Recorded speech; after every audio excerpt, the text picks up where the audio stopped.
Hello, friends. Today we are going to speak about offenses against public tranquility, offenses that go against the public peace, right? And by their very nature, such offenses are committed by five or more people. The sections I'm going to touch upon are 141, 142, 143, and 149 of the IPC. 141 defines unlawful assembly. 142 explains to you what is the meaning of membership of an unlawful assembly. 143, is a punishment section. An unlawful assembly. What happens when you become the member of an unlawful assembly? The consequences of becoming the member of an unlawful assembly are defined in 149. So shall we take off from there? Friends, unlawful assembly. What is the membership of an unlawful assembly?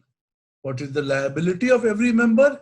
And what are the consequences of becoming a member of an unlawful assembly? So first of all, we will do 141. It says, an assembly of five or more persons is described as an unlawful assembly if the common object of the persons who form that assembly is one of the following. Now there are five basic objects given, and if any of those five kinds of objects are the common object of people who have come together, five or more people who have come together, then it can be designated an unlawful assembly. So an unlawful assembly has to have a common object. It has to comprise of five or more people. Okay. Number two, it becomes an unlawful assembly if the common object, and I will explain to you later the difference between common object and common intention, which we studied earlier under section 34. Okay, we'll come to that later. Abhi aate hain. Main point is, agar common object, if the common object of those persons, five or more persons, is one of the following, then it is an unlawful assembly. What is the first? To overawe by criminal force or show of criminal force any central or state government or parliament or legislature or any public servant who is trying to exercise the lawful power of being a public servant, the power vested in that public servant. For example, there is an attachment by the court of a certain property belonging to X, and the court bailiff and others, some 3-4 policemen, they come to attach the property of X. Now what X does? He and his 5, 6, 7, 8, 9, 5, more than 5, okay? 5 or more than 5, they get together, they've got flex their muscles, they stand in front of the gate, and they say, "Is property ko attach karoge to bahut marenge. You touch this property, we are going to thrash you." They are trying to overawe by criminal force or show of criminal force. They may even use their hands to deliver a box or a blow or punch somebody or whatever. So when a group of 5 or more people tries by criminal force or show of criminal force, the force has to be criminal. The intention should be to commit an offense. And if X and his friends are going to hit somebody, they are committing an offense. It's a criminal offense. Suppose you are surrounding a central government or a state government office, or you have taken a huge dharna to parliament and then suddenly you try to rush into parliament or into the Vidhan Sabha, or as they say in the South, Vidhana Sauda. This will be overawing by actual criminal force or by the show of criminal force. Second, to resist the execution of any law or of any legal process. Comes to the same thing, doesn't it? As I explained in the example I just gave you, if a court bailiff has come with 2-3 policemen to attach property, and Mr. X collects 5 or more people to resist the attachment, right? Then Mr. X and his friends, total 5 or more, have the common object, and that common object turns them into an unlawful assembly. And what is the common object? There is a lawful or legal process for attachment, right? Or there can be a lawful or legal process in these COVID times, you know. There is a COVID case in the house, and the municipality legally sends a team to spray and disinfect the entire house. Am I clear? These are COVID times. COVID happens in so many houses. Now it happens in the house of Mr. X. The person who has contracted COVID is of course taken to hospital. But the MCD, within its powers, the municipal corporation, I said MCD because MCD is Delhi, but a municipal corporation, maybe BMC or Calcutta or Bangalore or Hyderabad or whatever, or Pune or whatever, or Lucknow, they send a team to spray the house from the inside. And Mr. X corrects his friends, totally numbering 5 or more, saying we will not allow this spray. Right? And they either have sticks in their hands or they actually use those sticks to scare away the party which has come to do the spraying or to hurt the party. Common object. Third is to commit any mischief. 5 or more people trying to set fire or trying to break a pipeline to let out the gas meant for consumption of various households, or criminal trespass. 5 or more people entering into somebody else's house without permission, without authority, for the purpose of committing some offense or other offense. Now this is beautiful, friends. On the one hand, the section says these are the common objects, and if only these common objects are present, then it is an unlawful assembly of 5 or more people. But in the process of saying that, what did the IPC do? It said or other offense. The moment you say or other offense, you include all the 511 sections of the IPC and all other offenses in any act. Maybe the POCSO Act or the Domestic Violence Act, right? Or any other act. So any other offense. What was the need? They could simply have said to commit any offense. But you know, the people who have drafted this legislation, I don't know what was in their mind. They started with to commit any mischief or criminal trespass.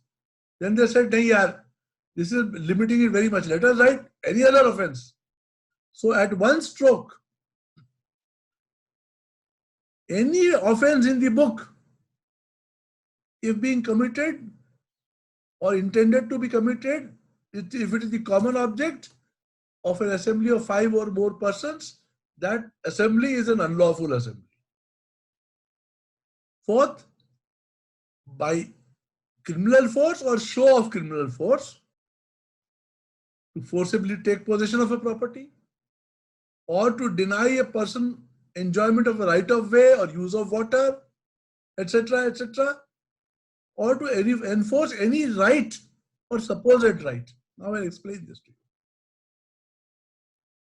Now 5 or more people gather.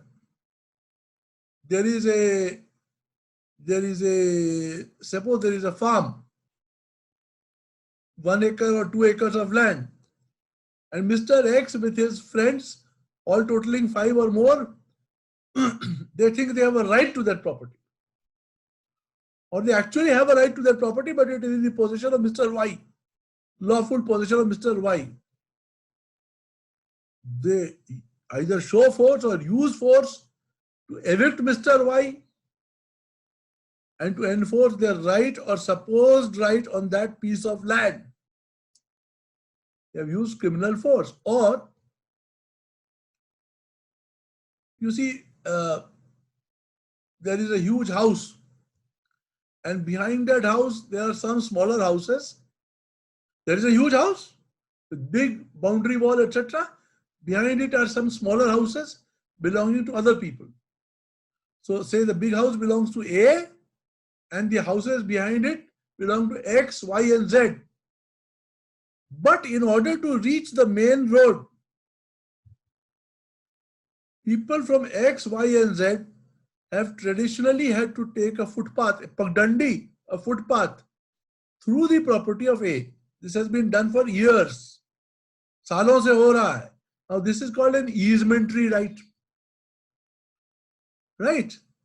So they have developed an easementary right that though A owns the huge property, but X, Y, and Z, in order to reach the main road, must take that narrow footpath which passes through the property of A. Now suddenly A decides, gathers a total of 5 or more people and says, either you shows lathis or uses lathis to deny people X, Y, and Z to use or to enjoy that easementary right of going through that footpath to the main road. To enforce any right or supposed right.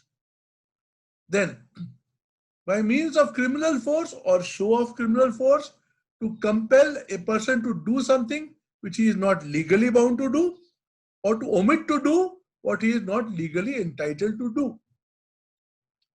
Now 5 persons with the common object of making Mr. X sign a sale deed.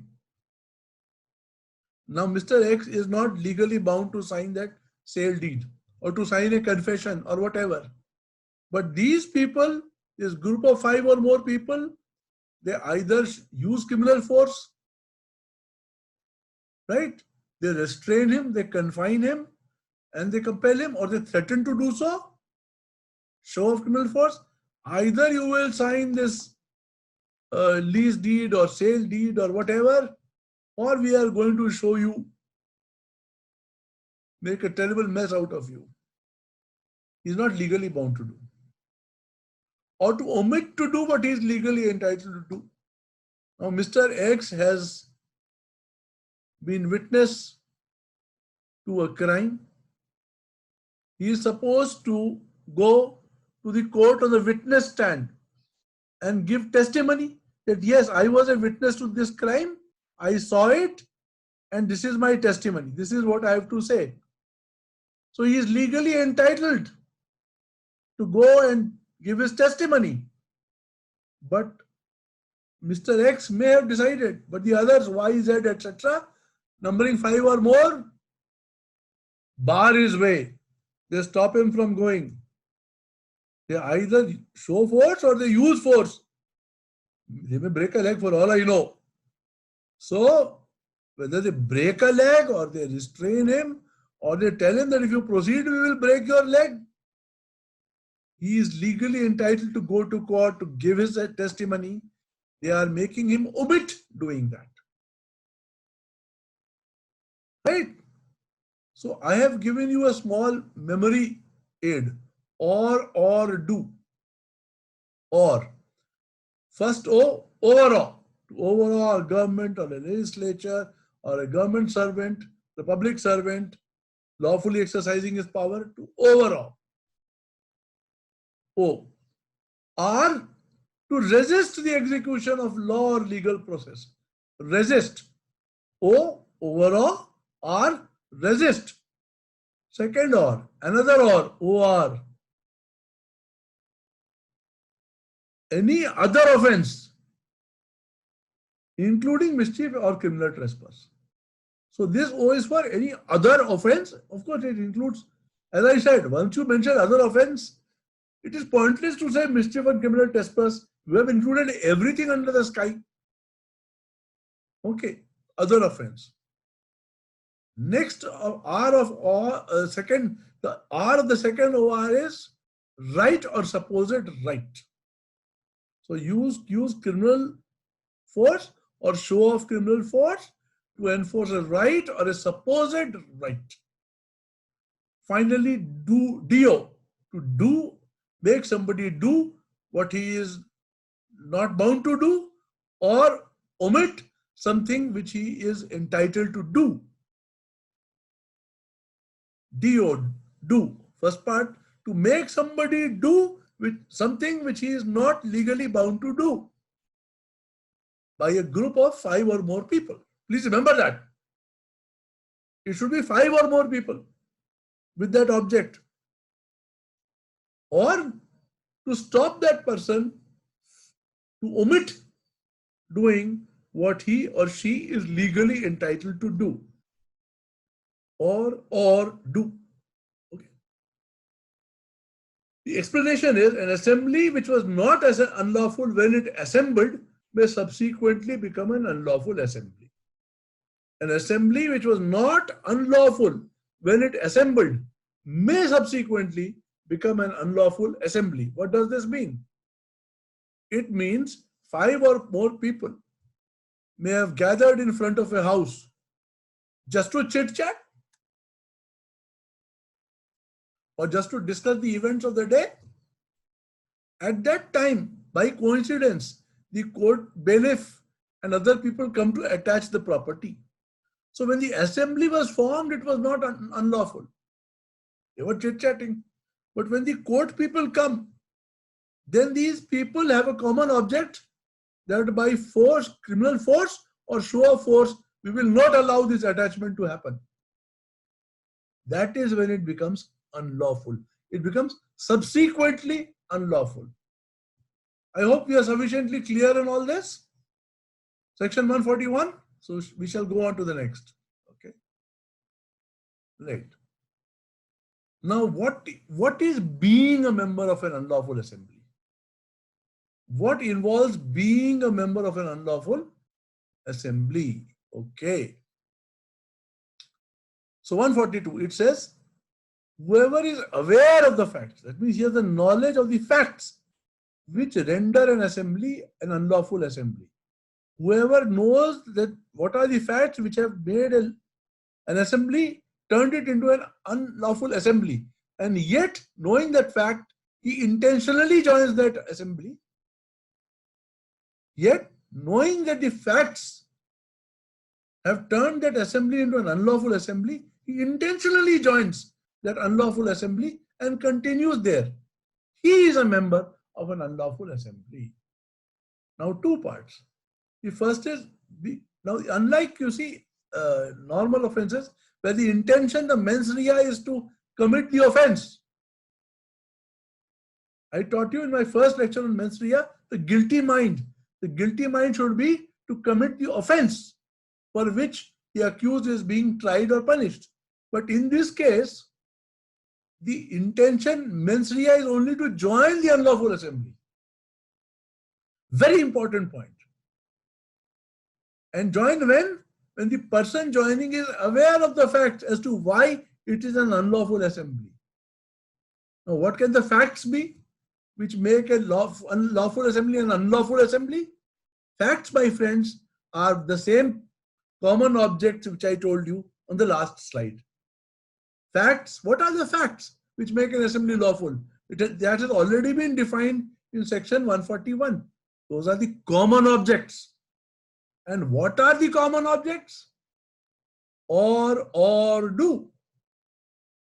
First O, to overawe a legislature, a parliament, and a central government servant, an office, a government servant in the exercise of his lawful powers or duties. To show of criminal force or criminal force.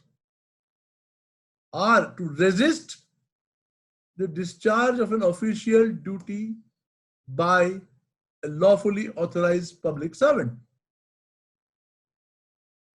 OR, then other offense, which includes mischief and criminal trespass, if that is the object. Second R, to use criminal force or show criminal force to enforce either a genuine right or a supposed right. A genuine right does not become something which you can enforce through criminal force or show of criminal force. As I explained to you 2 minutes ago, my friends, I may own a piece of land, but for 5 years it has been in the possession of somebody else. I cannot suddenly say I have a right to that land. I will not go to court. I will just assemble friends, make a group of 5 or more, and we will go and kick that chap out of that land. No. I would have constituted an unlawful assembly for the purposes of showing criminal force or using criminal force to enforce a right. It is not lawful every time to enforce a right. There are courts of law meant for enforcing your right. You and I are not the enforcers of our rights. That function rests with the executive and the judiciary. Otherwise, there will be complete anarchy. Then, to do or omit to do. As I said, when showing you the last slide, to compel by criminal force or show of criminal force somebody to do something which he is not legally bound to do, or omit to do something which he or she is legally entitled to do. So whoever being aware of the facts that make an assembly unlawful, facts means the common objects. OR-DO.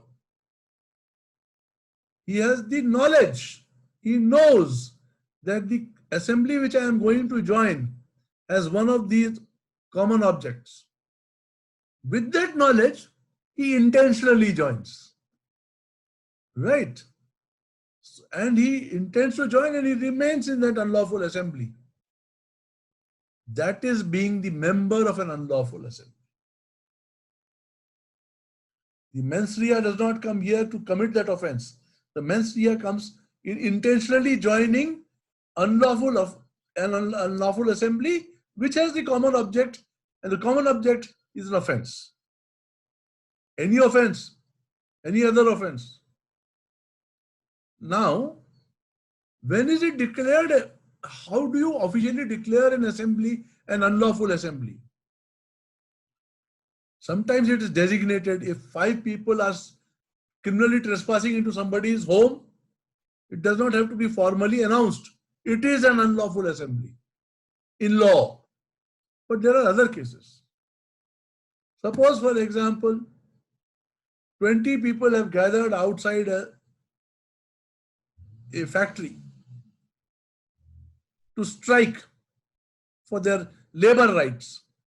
Now that is a lawful assembly.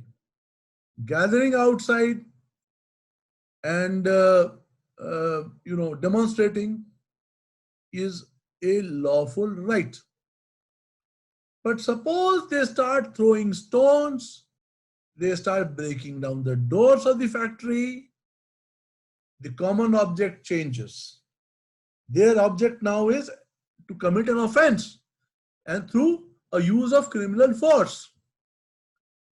When that happens or is about to happen, the district magistrate or any other designated magistrate can, under section 144 CRPC, declare such an assembly to be an unlawful assembly.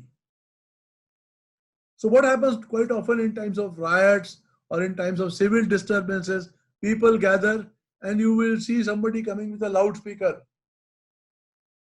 इसको unlawful assembly करार दिया जाता है.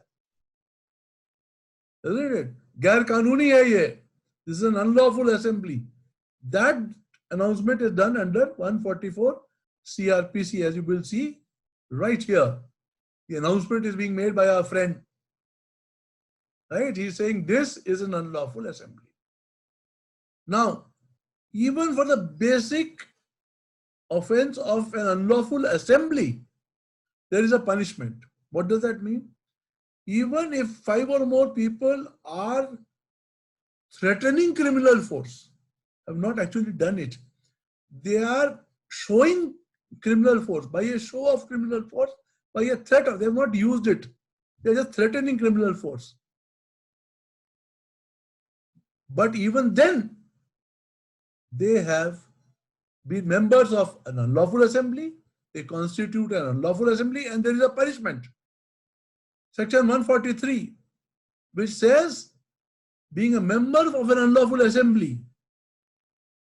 So this unlawful assembly has not gone as yet and murdered anybody, or done looting, or broken somebody's head or something. This unlawful assembly is an unlawful assembly because it is threatening a use of force. Let us say to enforce some right. Even for being a member of such an unlawful assembly, a person who is a member can be punished with rigorous or simple imprisonment, which may extend to fine and up to 6 months of simple or rigorous imprisonment, or both. More importantly, friends, it's a cognizable offense. That means a police wala can arrest without a warrant. In a cognizable offense, you must have read section 42 CRPC. In a cognizable offense, a police officer can arrest even without a warrant. This, where only 5 people had made a threat of force, even that is enough for a member of that unlawful assembly to get arrested. It's bailable, that's okay. But once you will have to go to the thana. Right? So next. Now I will deal with 149. Now what happens, friends, if an unlawful assembly commits certain offenses in pursuit of the common object? What happens?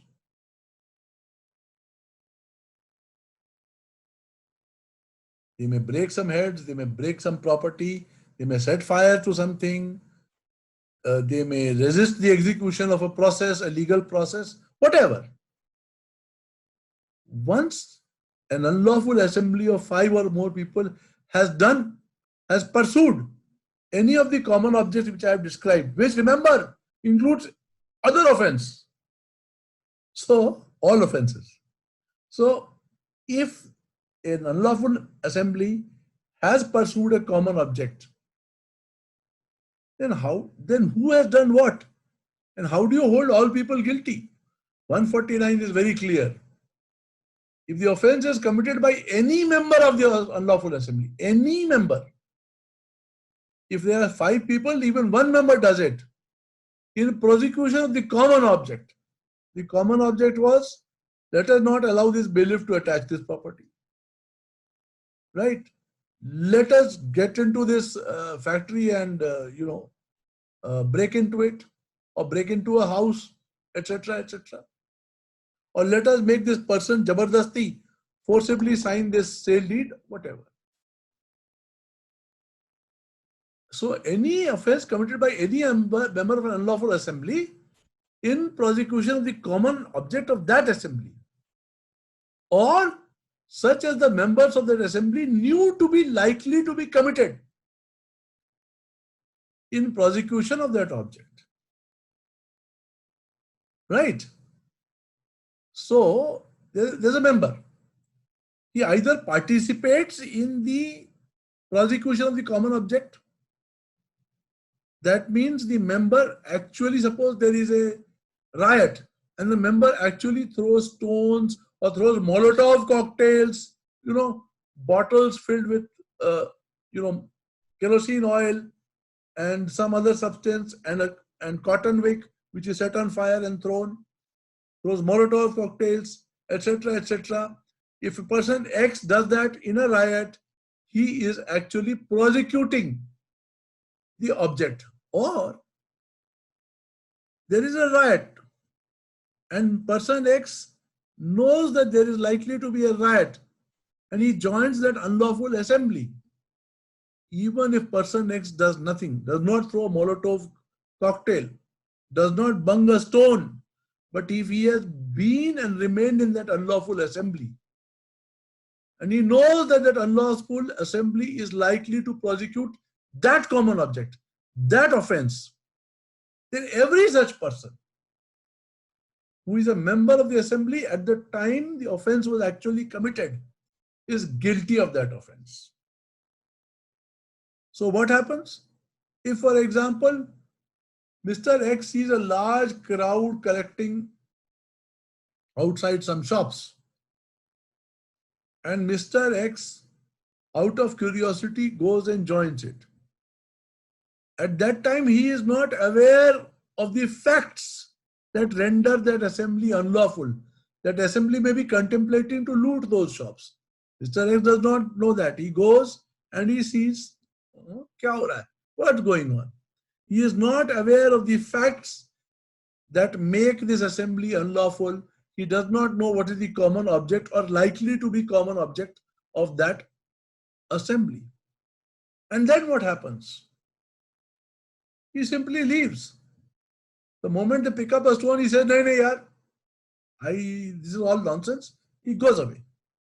So he is not a member of that unlawful assembly, because when the offense was committed, he was not there. He was not aware of the facts that made it an unlawful assembly.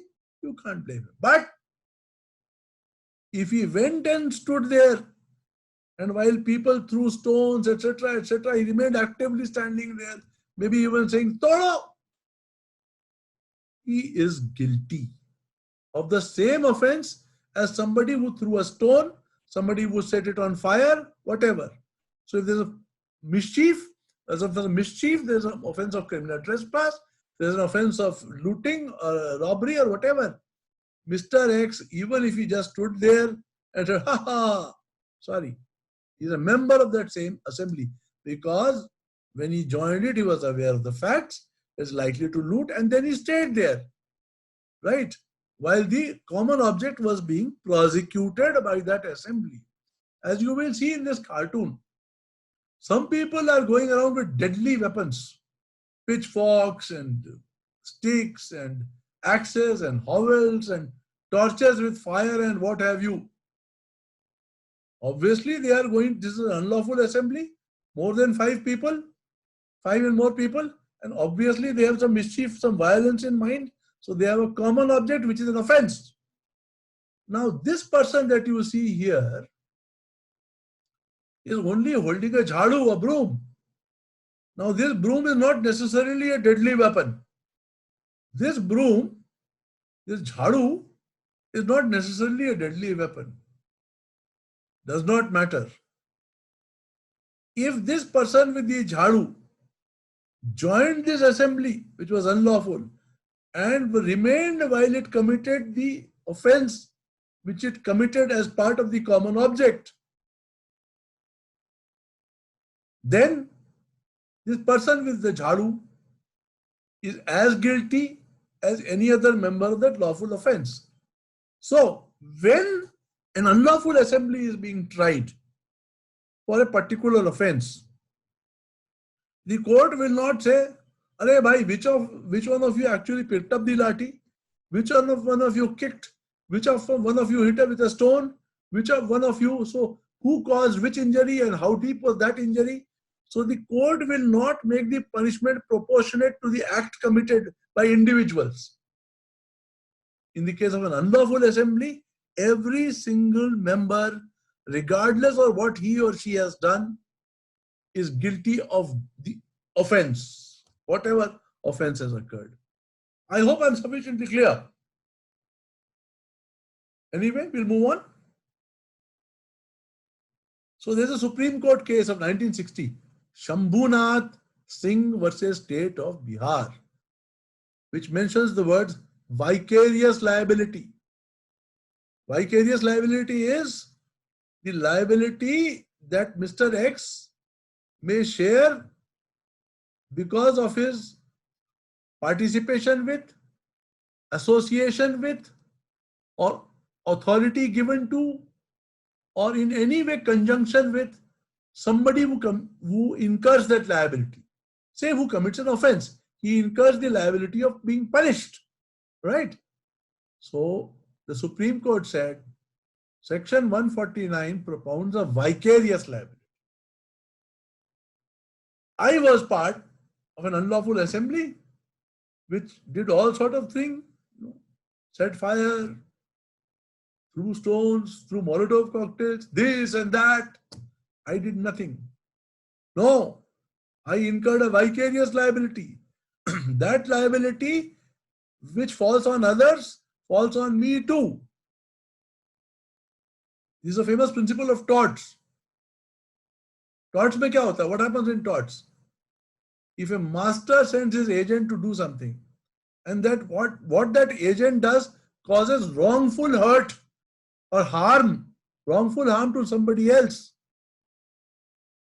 then though the act has been done by the agent, because he has acted as an agent of the master is also vicariously liable.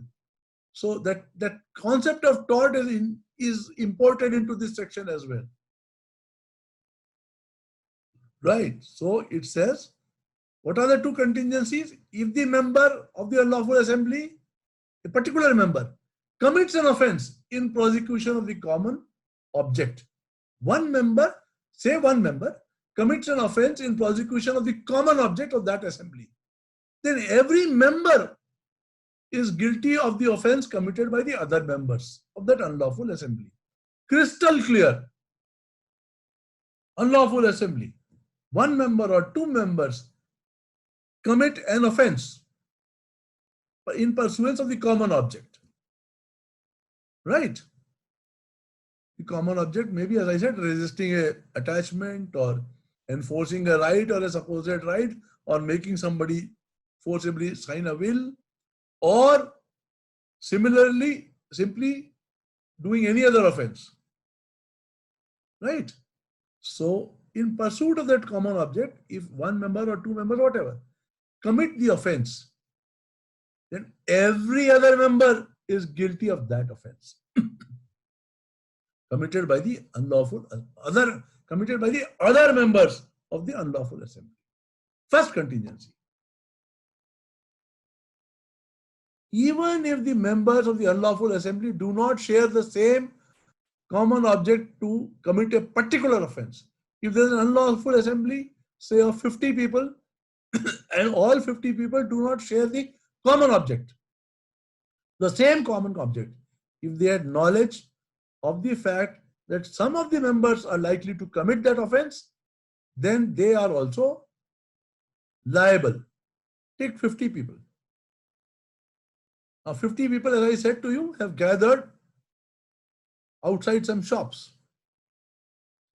And Mr. X and Mr. Y also go there and stand there. Now, after some time, they have knowledge of the fact. They get to know कि ये जो खड़े हैं, these guys who are standing are intent upon looting these shops. Okay, they will break down the shutter, they will do whatever, they will shout slogans, but they will ultimately loot the shops also. Now Mr. X and Mr. Y, who are supposedly bystanders, remain in that assembly, even though they know that the assembly, unlawful assembly, is likely to commit that offense of looting the shops. That is the common object of the assembly. So X and Y who joined did not have that common object. But if they remain there and they are fully aware that this is the common object, and if they do not leave while that offense is being committed, sorry, no point in saying, this was not our intention. It won't help. So section 149 is very clear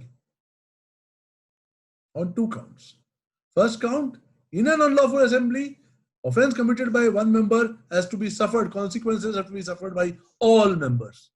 Number two, even if some members, while joining or otherwise, do not share the common object, but if they know that this is the common object, and they are there for the duration of prosecution of that object, common object, or offense, naturally, then they are liable, equally liable. They cannot get away from this liability. Shambhunath Singh versus State of Bihar.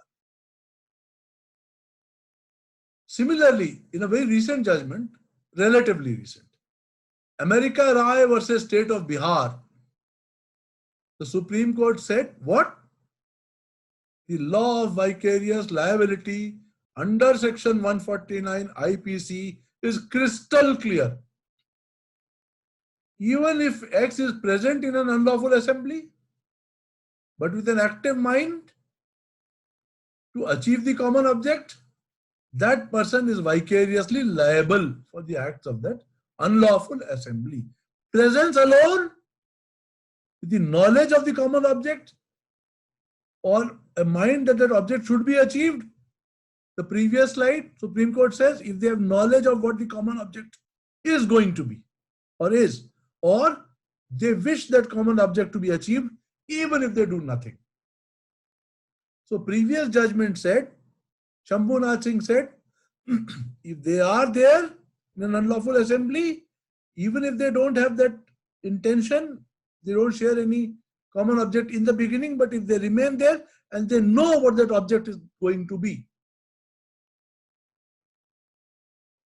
they know what the facts which render it an unlawful assembly, and then intentionally join it. Whatever their other intention may be, कि भाई हम तो कुछ नहीं करेंगे, we'll do nothing, they are liable. Shambhunath Singh. Number two, they join it, they do nothing, but in their mind, they want to achieve that common object. Either case, they are vicariously liable for whatever offenses the unlawful assembly commits. Right. Now, friends, there can be questions like, भाई हमने एक section 34 पढ़ा था, common intention. Okay. Now, if 34 is common intention, then what is the difference between 34 and 149? You are simply saying the same thing. Only number of people, maybe you made 5 or more.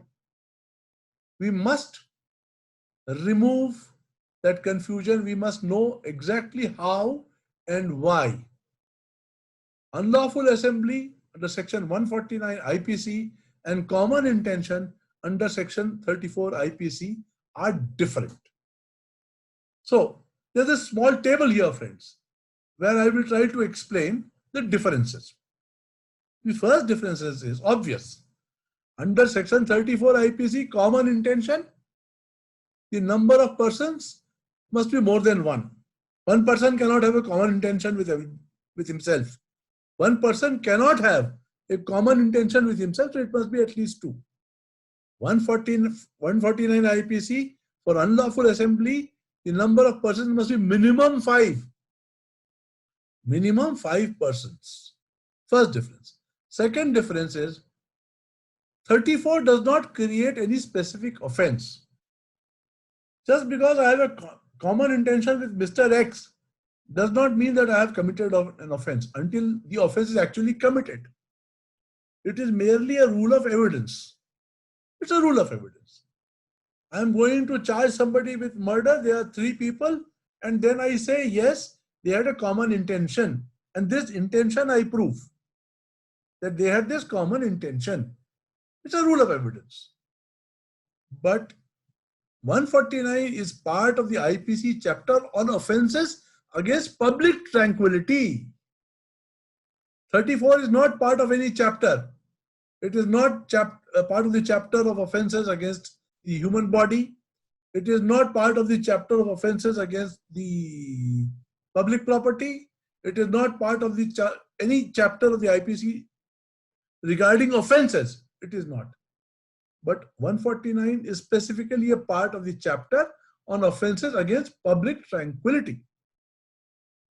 And each of these invites specific punishments. So 149 is an adjunct of the punishments. It does not stand outside the chapter of offenses against public tranquility. 34 exists everywhere. Right? The last difference is very fundamental. In 34, there has to be a pre-arranged plan. There should be a meeting of minds of those 2 or more people, but less than 5. There should be a meeting of minds, and this is what we are going to do. This is the offense we will commit. Even if that plan is formed at the spur of the moment. 3 people go to a farm, and Mr. X is standing there telling, and those 3 people pick up a fight, and there and then decide to administer mentally. They don't have to announce, this is our common intention. No. It is obvious from their actions that they have now formed a plan to hurt him, and they hurt him. Meeting of minds. 149 IPC does not need any meeting of minds. Only membership is enough. वैसे भी, can you imagine? So there are 50 people, how can there be a meeting of minds? 50 people standing outside a row of shops. One person may be intending to loot. Another person may be intending to protest. Another person may be intending to enjoy the view. But if the assembly turns unlawful, it starts either threatening criminal force or using criminal force, or it starts resisting lawful action by the state, or it tries to overawe the state, or it tries to enforce people to do something, others to do something which they are not legally supposed to do. At that time, whoever is member of that assembly, when the offense is being committed, that is enough. So, number of persons, more than one. Number of persons, more than 5. Common intention, it is a common intention is common to all offenses, and it does not create an offense by itself. Unlawful assembly is part of the chapter on offenses against public tranquility, and as part of that chapter, it is an adjunct of the sections in that chapter which provide for specific punishments. Like 142, I told you, imprisonment for 6 months or with fine. There are other parts of the same chapter. For example, 147, rioting, right, which has more punishment. But it is all part of the same chapter of offenses against public tranquility.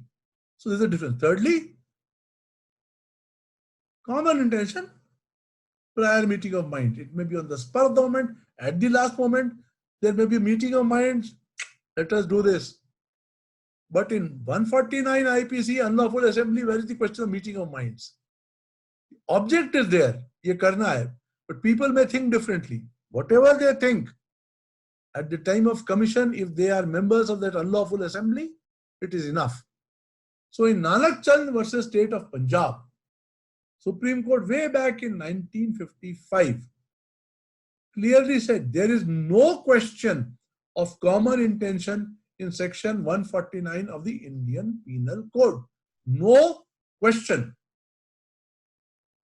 An offense may be committed by a member of an unlawful assembly, a member, and other members will be liable for that offense, although there was no common intention between that person who committed the offense and the other members of the unlawful assembly who were there, provided the conditions laid down in this section. What? Those who joined the unlawful assembly were aware of the facts that made it an unlawful assembly. That means the unlawful assembly had certain common objects in mind, which I have already explained to you as ORDO. Right? And having done that, knowing that, they intentionally joined that assembly and remained with that assembly until the offense or offenses were committed. So I would say thank you very much, friends.